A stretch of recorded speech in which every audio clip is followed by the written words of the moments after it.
다 함께 사도신경으로 우리의 신앙을 고백하겠습니다.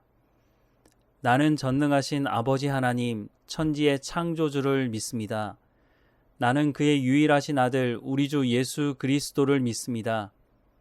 그는 성령으로 잉태되어 동정녀 마리아에게서 나시고 본디오 빌라도에게 고난을 받아 십자가에 못 박혀 죽으시고 장사된 지 사흘 만에 죽은 자 가운데서 다시 살아나셨으며 하늘에 오르시어 전능하신 아버지 하나님 우편에 앉아 계시다가 거기로부터 살아있는 자와 죽은 자를 심판하러 오십니다. 나는 성령을 믿으며 거룩한 공교회와 성도의 교제와 죄를 용서받는 것과 몸의 부활과 영생을 믿습니다. 아멘. 찬송가 86장 찬양하겠습니다. 찬송가 86장입니다.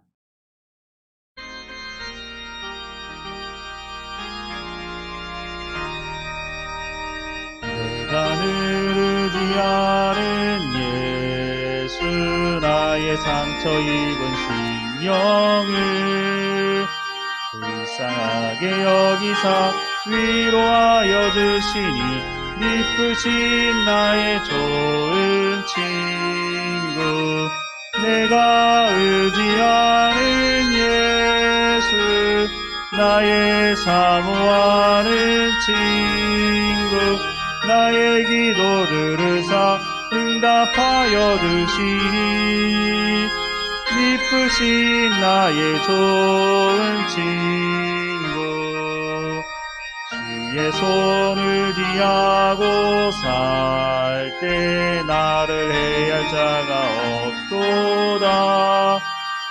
주님 나의 마음을 크게 위로하시니 미쁘신 나의 좋은 친구 내가 의지하는 예수 나의 사모하는 친구 나의 기도 들으사 응답하여 주시니 미쁘신 나의 좋은 친구 내가 요단강 건너가며 마음이 두려워서 떨 때도 주가 인도하시니 어찌 두려워하랴 미쁘신 나의 좋은 친구 내가 의지하는 예수 나의 사모하는 친구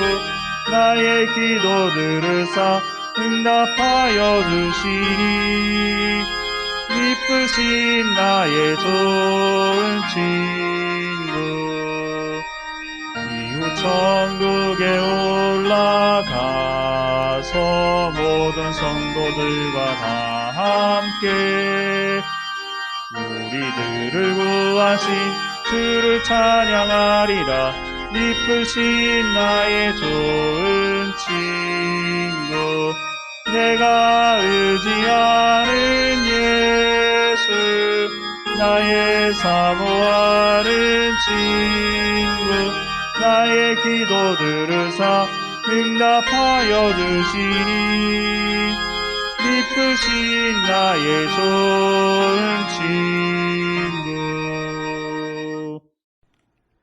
오늘 하나님께서 우리에게 주시는 말씀은 마태복음 14장 13절에서 21절까지의 말씀입니다. 함께 읽겠습니다. 예수께서 들으시고 배를 타고 떠나사 따로 빈들에 가시니 무리가 듣고 여러 고을로부터 걸어서 따라간지라. 예수께서 나오사 큰 무리를 보시고 불쌍히 여기사 그 중에 있는 병자를 고쳐 주시니라. 저녁이 되매 제자들이 나와 이르되 이곳은 빈들이요 때도 이미 저물었으니 무리를 보내어 마을에 들어가 먹을 것을 사 먹게 하소서. 예수께서 이르시되 갈 것 없다 너희가 먹을 것을 주라. 제자들이 이르되 여기 우리에게 있는 것은 떡 5개와 물고기 2마리 뿐이니이다. 이르시되 그것을 내게 가져오라 하시고 무리를 명하여 잔디 위에 앉히시고 떡 5개와 물고기 2마리를 가지사 하늘을 우러러 축사하시고 떡을 떼어 제자들에게 주심에 제자들이 무리에게 주니 다 배불리 먹고 남은 조각을 12바구니에 차게 거두었으며 먹은 사람은 여자와 어린이 외에 5,000명이나 되었더라. 예수님은 여러 가지 기적을 보여주셨습니다. 사람을 고치신 것을 보면 당시에는 고칠 수 없는 병에 걸린 사람들을 고쳐주셨습니다. 중풍병자, 12년 동안 혈류병에 고통받던 여인, 각종 병에 걸린 사람들, 눈 멀고 귀 먹은 사람 뿐만 아니라 이미 죽은 사람을 살리시기도 하셨습니다. 그런데 이런 여러 가지 기적들 중에 사람들에게 가장 많이 알려진 기적은 오늘 본문의 사건일 것입니다. 일명 오병이어라고 하는 사건입니다. 그런데 왜 다른 기적들보다 오병이어가 사람들에게 많이 알려졌을까요? 심지어 교회 밖에 있는 사람들에게도 알려져 있는 사건입니다. 그렇다면 세상 사람들은 왜 오병이어에 관심을 보이는 걸까요? 그것은 아마 먹는 것과 관련이 되어 있기 때문일 것입니다. 병은 한 개인에게 제한되어 있고 모두가 중풍병에 걸리거나 혈류병에 걸리는 것이 아니니 병에 걸린 사람에게는 큰 관심을 가지게 되지만 그렇지 않은 사람에게는 놀라기는 하지만 지나가는 사건일 것입니다. 그러나 먹는 문제는 모든 사람에게 자신의 문제로 다가오는 것이며 먹는 문제만 해결된다 해도 인생의 상당한 부분이 자유할 수 있게 될 것입니다. 그러니 교회 안과 밖에 있는 모든 사람에게 관심을 가질 수 있는 사건이 아닌가 싶습니다. 떡 5개와 물고기 2마리는 당시 점심 도시락 정도였습니다. 그런데 점심 한 끼 도시락을 가지고 여자와 아이들을 제외한 20세 이상의 남자만 5,000명이 먹었으니 여자와 아이를 포함하면 어마어마한 숫자가 먹는 문제를 해결받은 사건입니다. 구약 성경에도 이와 비슷한 사건이 있지만 규모가 다릅니다. 열왕기하 4장 42절에서 44절 말씀을 보면 한 사람이 바알살리사에서부터 와서 처음 만든 떡 곧 보리떡 20개와 또 자루에 담은 채소를 하나님의 사람에게 드린지라 그가 이르되 무리에게 주어 먹게 하라. 그 사환이 이르되 내가 어찌 이것을 100명에게 주겠나이까 하나 엘리사는 또 이르되 무리에게 주어 먹게 하라. 여호와의 말씀이 그들이 먹고 남으리라 하셨느니라. 그가 그들 앞에 주었더니 여호와께서 말씀하신 대로 먹고 남았더라 라고 말씀합니다. 엘리사가 보리떡 20개와 자루에 담은 채소를 가지고 100명이 나누어 먹었다고 말씀하고 있습니다. 이 정도만 되어도 사람들에게는 충격적인 사건이 될 것입니다. 그런데 예수님을 통해 일어난 기적은 상상을 초월하는 사건이었습니다.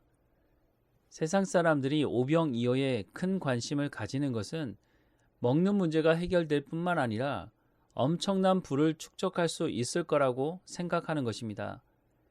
자신이 하는 일을 통해 100배가 아닌 1000배, 10,000배의 소득이 있을 것을 기대하는 마음으로 오병이어에 접근하는 것입니다. 그렇다면 우리는 이 사건을 어떻게 접근하고 있습니까? 사람에게 먹는 문제는 중요합니다. 왜냐하면 먹지 않으면 죽기 때문입니다. 그런데 우리가 단지 먹는 문제를 해결하고 부를 쌓아 부자가 되기 위한 방편으로 오병이어에 접근한다면 오병이어를 통해 말씀하시는 내용을 전혀 이해하지 못하고 있다는 것입니다. 오병이어에 대한 말씀을 하고 있는 오늘 본문 앞에는 헤롯의 생일 잔치 사건을 말씀하고 있습니다. 한 개인의 생일도 축하받을 일이고 가족들이 모여서 특별한 식사도 하는 날인데 한 지역을 다스리는 막강한 권력을 가진 사람의 생일 잔치였으니 축제의 시간이었을 것입니다. 또한 웃음이 떠나지 않는 시간이었을 것입니다. 그런데 이런 축제의 시간의 결과는 세례 요한의 죽음으로 끝을 맺고 있습니다. 화려한 기쁨과 생명의 잔치가 아니라 죽음의 잔치로 끝이 났습니다. 그런데 아무것도 준비된 것이 없는, 그래서 잔치집 분위기가 전혀 아닌 들판에 모여있는 사람들, 그것도 먹을 것이라고는 한 사람이 먹을 수 있는 평범한 점심 도시락만 있는, 그래서 기쁨을 찾아볼 수 없는 상황에 있는 사람들에게 한 번도 경험해보지 못한 기쁨의 장면을 목격하고 경험할 수 있도록 한 것입니다. 무엇보다 오병이어는 예수님께서 죽음이 아닌 생명을 살리는 분이시라고 하는 것을 분명하게 모든 사람에게 보여주신 사건입니다. 물론 사람은 한 번 먹는 것으로 평생을 먹지 않아도 되는 것이 아닙니다. 물론 사람들은 한 번 먹으면 평생 먹지 않아도 되는 일이 아닙니다. 그러나 오병이어 사건을 통해 볼 수 있는 것은 출애굽 이후 하나님께서 광야에서 이스라엘 백성들에게 만나로 먹이신 장면입니다. 예수님을 따르는 사람에게는 생명이 허락될 것이라고 하는 것을 보여주시고 있는 것입니다. 그것도 헤롯의 생일 잔치가 죽음 사건으로 끝나고 바로 연결해서 생명을 살리는 오병이어의 사건을 연결해서 두 사건을 비교해 보라는 것입니다. 그리고 어떻게 살아갈 것인가를 결단하라고 우리에게 요구하고 있는 것입니다. 예수님은 요한복음 10장 10절에서 15절 말씀에서 도둑이 오는 것은 도둑질하고 죽이고 멸망시키려는 것뿐이요 내가 온 것은 양으로 생명을 얻게 하고 더 풍성히 얻게 하려는 것이라. 나는 선한 목자라. 선한 목자는 양들을 위하여 목숨을 버리거니와 싹구는 목자가 아니요 양도 제 양이 아니라 이리가 오는 것을 보면 양을 버리고 달아나나니 이리가 양을 물어가고 또 해치느니라. 달아나는 것은 그가 싹꾼인 까닭에 양을 돌보지 아니함이나 나는 선한 목자라. 나는 내 양을 알고 양도 나를 아는 것이 아버지께서 나를 아시고 내가 아버지를 아는 것 같이 나는 양을 위하여 목숨을 버리노라 라고 말씀하십니다. 예수님은 육체의 생명을 유지할 수 있는 양식을 넘어 우리에게 영혼의 양식을 주심으로 영생을 주시는 분이심을 말씀하고 있습니다. 앞서 말씀드린 구약 성경에 기록되어 있는 엘리사의 사건도 이런 내용을 담고 있습니다. 열왕기하 4장에는 4가지 사건을 말씀하고 있는데 첫 번째 사건은 선지자의 한 제자에게 무슨 일이 있었는지 알 수 없으나 죽은 후에 가정 형편이 너무 어려워졌습니다. 그래서 엘리사가 그릇을 빌려오라 하고 그곳에 기름을 붓게 합니다. 그러자 빌려온 그릇이 꽉 찰 때까지 기름이 나왔고 죽음을 코앞에 두고 있던 곳에 생명의 향기가 나게 됩니다. 두 번째는 엘리사를 물심양면으로 도왔던 수네임 여자의 아이가 죽었다는 소식을 듣고 엘리사가 찾아가서 그 아이를 살리는 사건입니다. 죽음에서 생명으로 옮겨지는 것을 보여주고 있습니다. 세 번째 사건은 흉년으로 먹을 것이 없는 제자들이 채소를 국에 넣고 끓여 먹으려고 했는데 그 채소가 독이 있는 채소였습니다. 그래서 엘리사가 어떤 가루를 넣어 독을 없애고 배고픔을 해결한 사건입니다. 그리고 20명 정도 먹을 수 있는 양으로 100명이 먹는 사건을 말씀하고 있습니다. 네 사건의 공통점은 죽음의 냄새가 나는 곳에서 생명의 향기로 바뀌는 사건입니다. 오병이어의 기적은 이런 사건의 결정판이라고 할 수 있습니다. 십자가의 길을 가시는 예수님을 따라가는 것은 죽음을 향한 길처럼 보일지 모르지만 십자가의 죽음 이후에 부활이 있다고 하는 것은 예수님께서 말씀하신 것과 같이 생명을 살리고 더 풍성케 하는 것이 무엇인지를 예수님께서 보여주시고 있는 것입니다. 우리의 생명을 살리기 위해 오신 예수님과 오늘도 동행할 뿐만 아니라 환난과 고난 속에서도 우리의 생명을 살리기 위해 오신 예수님과 늘 동행하는 우리의 삶이 되기를 주님의 이름으로 축원합니다. 기도하겠습니다. 사랑하는 하나님, 오늘도 우리 가운데 말씀하시고 우리의 영혼의 양식을 허락해 주셔서 감사합니다. 하나님, 우리가 삶을 살아가는 현장에서 이 영혼의 양식, 하나님의 말씀을 마음에 새기고 우리가 성령의 열매를 맺어갈 뿐만 아니라 우리의 삶 가운데 육체에 필요한 부분도 채우시는 하나님이신 줄 알고 하나님 말씀에 순종하며 우리에게 맡겨진 모든 일에 충성을 다할 수 있도록 하나님의 은혜를 허락해 주옵소서.